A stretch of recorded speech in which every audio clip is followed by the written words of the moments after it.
পাতালে বলি মহারাজের সব মন্ত্রে গুলো বলে কেউ না কেউ না।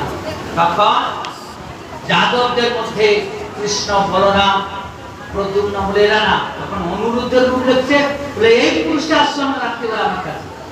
সখী শান্ত হবে, আমার চিন্তা নেই বলে ওই চিত্র রেখে ওই টেবিলের মধ্যে ওই তার রূপটা রেখে এমন মন্ত্র প্রয়োগ করলো আর চিত্র লেখা সেই মন্ত্র দিয়ে সেই তার সঙ্গে উড়ে উড়ে দ্বারকায় চলে গেল।